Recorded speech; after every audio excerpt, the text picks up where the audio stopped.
વિદ્યાર્થી મિત્રો, આજના લેક્ચરમાં મારી યુટ્યુબ ચેનલમાં આપનું સ્વાગત છે।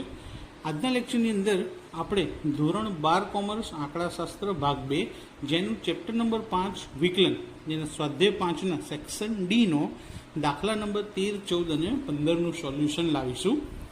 તો શરૂઆત કરીએ દાખલા નંબર 13થી। એફ ઓફ એક્સ બરાબર બ્રેકેટમાં x square plus 3x plus 4 બ્રેકેટની બહાર કેટલી ઘાત આપેલી છે 7 હોય તો એફ ડેશ એક્સ મેળવો, એટલે કે વિકલન કરવાનું છે। વિધેય બે સ્વરૂપે લખાય, એફ ઓફ એક્સ સ્વરૂપે પણ લખી શકાય અને વાય સ્વરૂપે પણ લખી શકાય છે। હવે બ્રેકેટની બહાર આપી છે 7 ઘાત। હવે 7 ઘાતનું વિસ્તરણ આપણને આવડતું નથી, 3 ઘાત સુધી જ આવડે છે એવું મેં આગળના લેક્ચરોમાં પણ કીધેલું છે। તો 3થી વધારે ઘાત હોય અથવા તો અપૂર્ણાંક ઘાત હોય તો વિસ્તરણ શક્ય નથી, માટે સાંકળના નિયમનો ઉપયોગ કરવો પડશે। ગયા લેક્ચરની અંદર મેં સાંકળનો નિયમ શીખવાડ્યો, તો આજે ફરી એકવાર એક દાખલો છે તો રિવિઝન થઈ જશે, તો ધ્યાનથી જોઈ લેજો। સૌથી પહેલાં તો આજે એફ ઓફ એક્સ આપ્યું છે તેને એનો વાય પણ લખી શકો કે વાય બરાબર બ્રેકેટમાં x square plus 3x plus 4 એની 7 ઘાત। હવે સાંકળના નિયમ ઉપયોગ કરવાનો હોય તો ધારો કે આ જે બ્રેકેટમાં રકમ આપી છે એને યુ ધારી લઈશું। શું ધારી લઈશું? યુ, એટલે કે યુ બરાબર x square plus 3x plus 4। હવે બ્રેકેટની જગ્યાએ યુ લખી દઈએ તો વાય બરાબર કેટલા થઈ જાય? યુની 7 ઘાત। આ બ્રેકેટમાં જે રકમ હતી એને આપણે શું ધાર્યા? યુ, તો બ્રેકેટની જગ્યાએ યુ લખ્યો તો વાય બરાબર યુની 7 ઘાત। હવે આ જે યુ અને વાય બંનેનું અલગ અલગ વિકલન શોધવાનું છે। તો પહેલાં યુનું શોધીએ કે યુ બરાબર x square plus 3x plus 4। હવે યુનું વિકલન કોની સાપેક્ષે છે? એક્સની સાપેક્ષે, તો શું થશે? D u upon d x.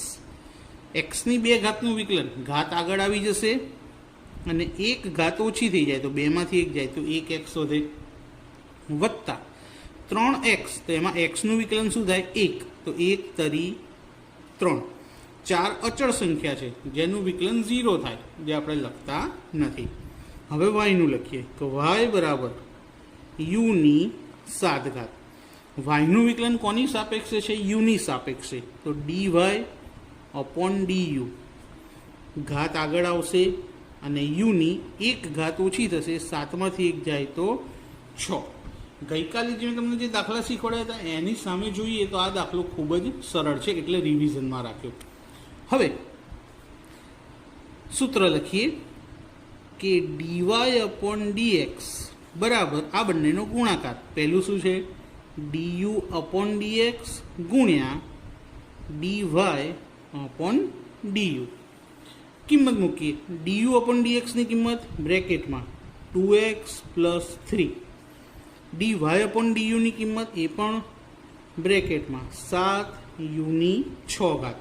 હવે આ બંનેનો ગુણાકાર કરવાનો નથી, પહેલાં આપણે શું કરવું પડશે? યુની કિંમત મૂકવી પડશે। યુ શું ધાર્યા હતા આપણે? X square plus 3x plus 7, તો બરાબર કરી 2x પ્લસ 3 7 અને યુની જગ્યાએ x square plus 3x plus 4 અને કેટલી ઘાત છે એની? 6 ઘાત।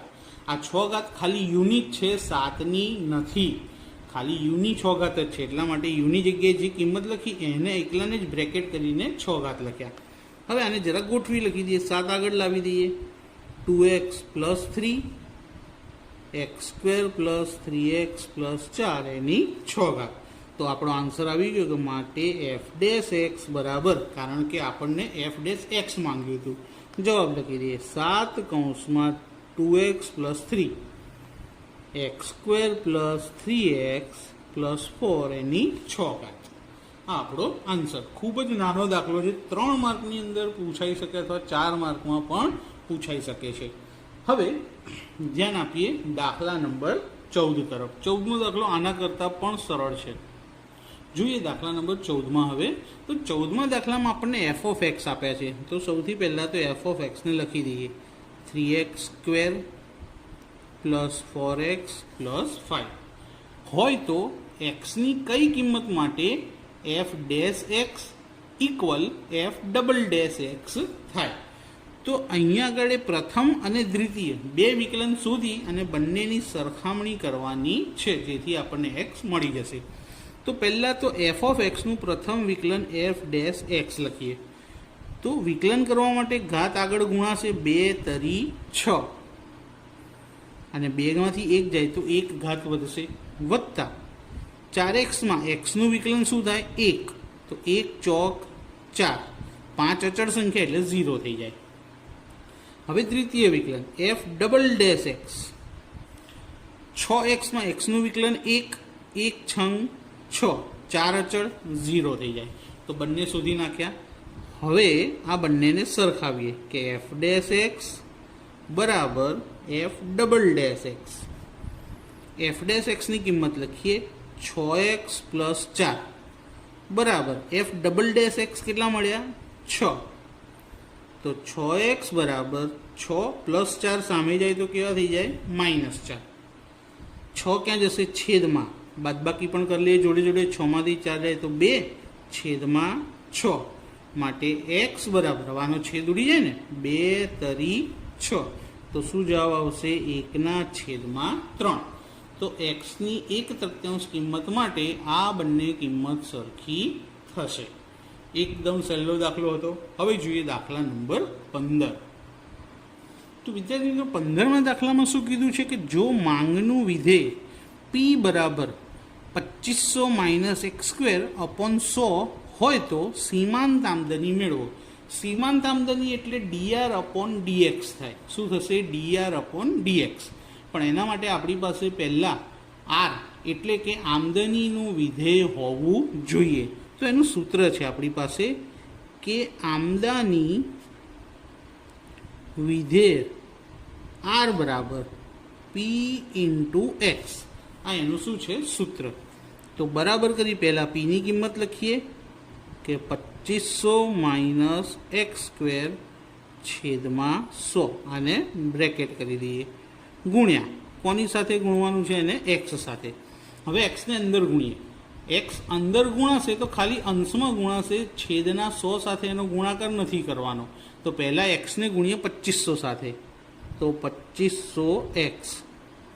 હવે xને ગુણીએ x² સાથે, તો 2 અને 1 કેટલી ઘાત થઈ જશે ટોટલ 3 ઘાત, અને આખાના છેદમાં શું છે 100. હવે આપણે આરનું વિકલન કરવાનું છે, માટે 100ને આપણે અલગ અલગ લખી દઈએ કે 2500x/100 ઓછા x3/100. બંનેના છેદમાં 100 હતા જે અલગ અલગ લખી નાખ્યા. હવે અહીંયા આગળ 0 0 ઉડી ગયા, તો પહેલું પદ શું વધ્યું 25x ઓછા બીજું પદ x3/100. આ શું મળ્યું આપણને r એટલે કે આમદની વિધેય. હવે આપણે શોધવાનો છે સીમાંત આમદની. તો સીમાંત આમદની બરાબર dr/dx, એટલે કે આ આરની જે કિંમત શોધી એનું વિકલન કરી લઈએ. તો 25x એક્સનું વિકલન શું થાય 1, તો 1 × 25 કરીએ એટલે 25 ઓછા x3/100 છેદમાં 100નું કશું થશે નહીં, 100 એમના એમ જ રાખી દઈએ. વિકલન કોનું થશે એક્સના ઘનનું. હવે એક્સ ઘનનું વિકલન ખૂબ જ સરળ છે, 3 ઘાત આગળ લાવી દઈશું અને જેટલી ઘાત હોય એમાંથી 1 ઓછી કરી દઈએ, તો 3માંથી 1 જાય તો કેટલા આવશે 2.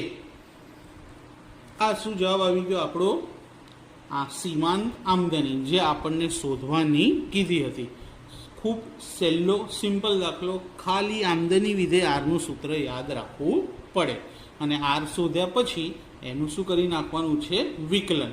એટલે આપણને સીમાંત આમદની મળી જશે 25 - 3x² અને 3x²/100. આ ખાસ યાદ રાખજો કે 100 બંનેના છેદમાં અલગ અલગ લખી પછી વિકલન કરવાનું ખૂબ સરળ રહેશે. તો અહીંયા આગળ મિત્રો આપણે આજનો લેક્ચર પૂરો કરીએ છીએ. તો આજનો લેક્ચર કેવો લાગ્યો મને જરૂર જણાવજો અને વિડીયોને લાઇક કરજો, શેર કરજો, કોમેન્ટ કરજો અને ચેનલને સબસ્ક્રાઈબ કરવાનું ભૂલતા નહીં. Thank you.